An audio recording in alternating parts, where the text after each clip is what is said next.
윈디와 윈드파인더. 어느 것이 더 정확한가요?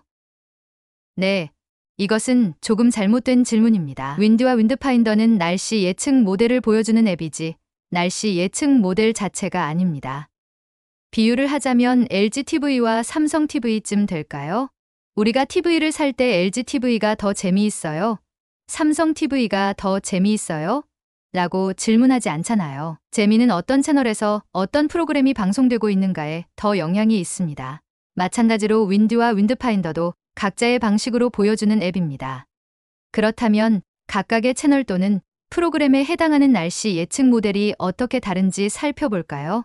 윈드파인더에서 다음 경로를 따라가면 예보 모델을 확인할 수 있는데요. 윈드파인더는 미국 해양대기청에서 만든 GFS 예보와 독일 기상청에서 만든 ICON을 기반으로 날씨 예보를 보여주는 앱입니다.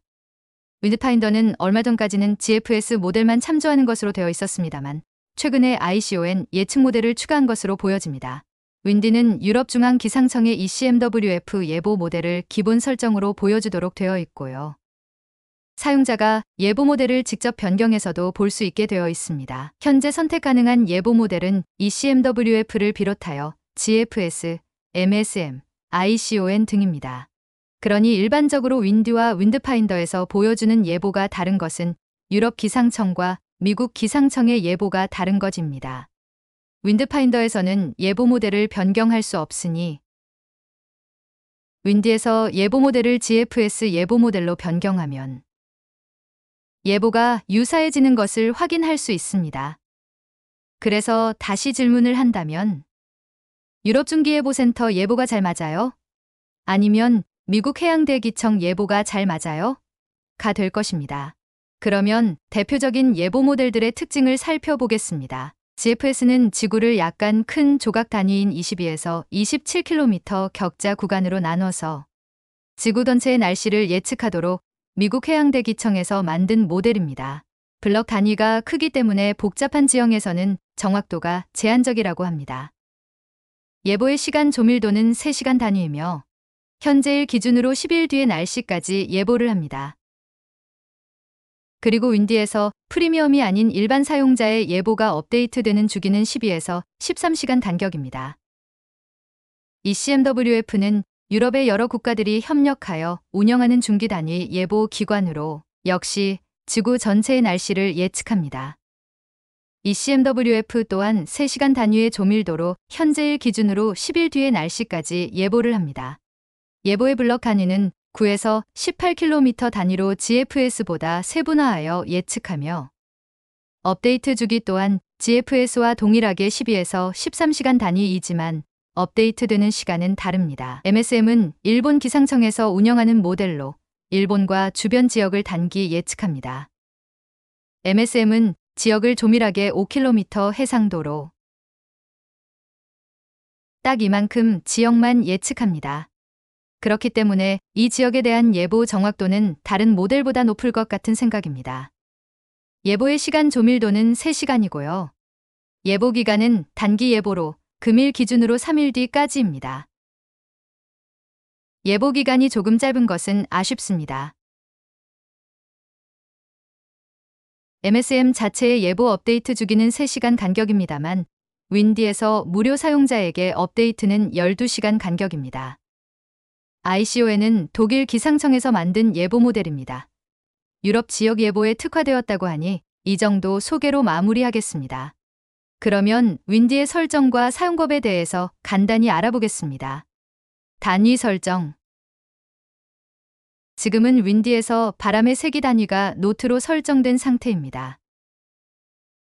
레이어를 바꿔서 파도를 보면이요.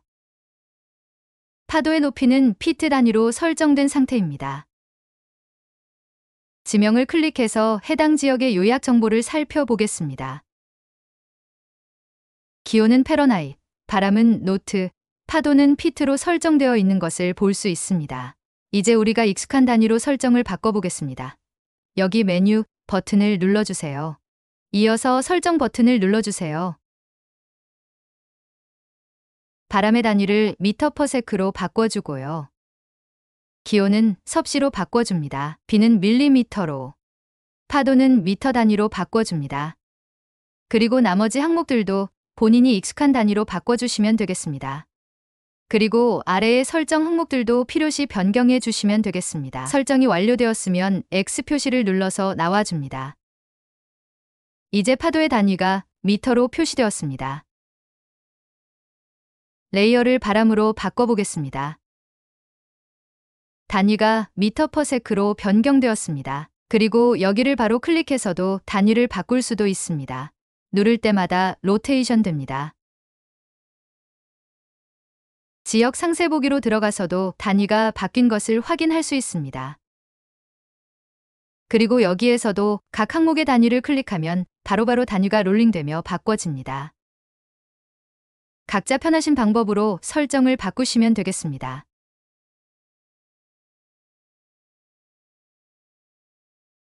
레이어 설정. 메뉴에 들어가면 제가 선택해 놓은 레이어 항목이 보입니다. 그리고 여기를 누르면 접혀져 있던 45개의 추가 레이어가 보여집니다.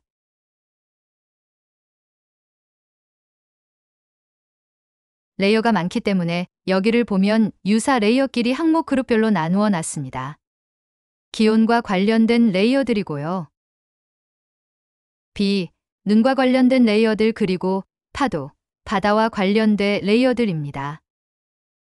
많은 레이어 중에서 원하는 항목을 매번 고르기 번거롭기 때문에 자주 보는 레이어를 선택하여 고정해 놓을 수 있습니다. 고정하는 방법은 원하는 레이어를 꾹 눌러주시면 고정이 되고 또 꾹 누르면 해제가 됩니다. 메뉴 항목에서 나갔다가 다시 들어와 보면이요. 이렇게 선택해 놓은 레이어들이 위에 펼쳐져 있게 됩니다. 저는 바다 낚시를 다니기 때문에 관련된 레이어들을 주로 살펴보게 됩니다. 그리고 메뉴를 아래로 조금 더 내려보면 지도의 표시라는 항목이 있습니다.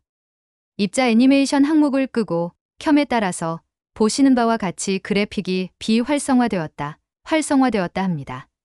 개인 취향에 따라서 선택하시면 되겠습니다. 이 항목은 기압고를 표시할지 여부를 선택하는 항목입니다.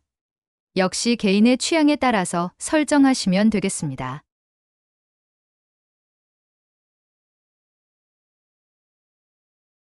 그리고 저는 예보된 날씨 항목을 표시해 놓고 사용합니다. 필요에 따라서 다른 항목을 선택하시면 되겠습니다. 조석 예보를 선택하는 경우는 우리나라는 정보가 없고 일본의 경우 정보가 있습니다.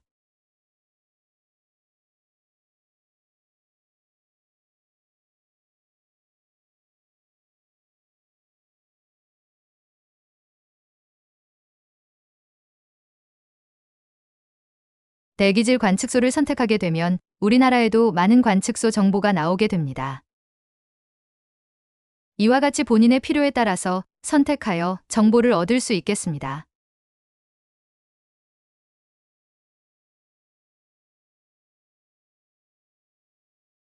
이 항목은 어느 고도의 예보를 볼지를 선택하는 항목입니다.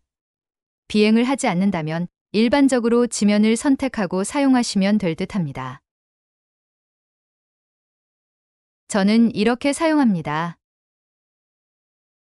궁금한 지역으로 이동해서 화면을 한번 터치하면 이렇게 표시가 나옵니다. 이 표시는 고정 위치입니다. 지도를 이동해서 궁금한 지역을 이 표시로 옮겨야 합니다.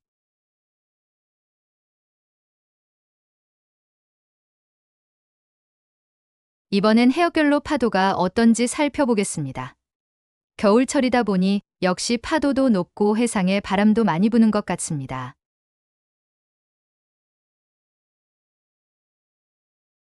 다음은 비와 번개 레이어를 살펴보겠습니다. 역시 겨울이다 보니 해상에 눈이 자주 예보되고 있습니다. 눈, 비 예보의 경우 ECMWF와 GFS 예보가 다른 경우가 많습니다. 둘을 비교해서 참조하는 것도 방법이겠습니다. 조류를 선택하면 예보가 현재일 기준으로 향후 3일까지의 예보만 나옵니다. 조류는 역시 서해와 남해 근해의 많이 흐름을 예보하고 있습니다. 출조 지역의 조류 정보도 참조하시면 좋을 것 같습니다.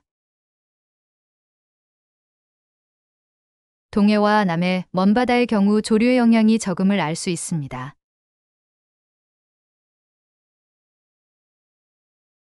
남해 먼바다와 동해의 경우는 해류, 정보를 참조하시는 것을 추천드립니다. 조류는 없거나 약했지만 이렇게 해류는 흐르고 있음을 알 수 있습니다.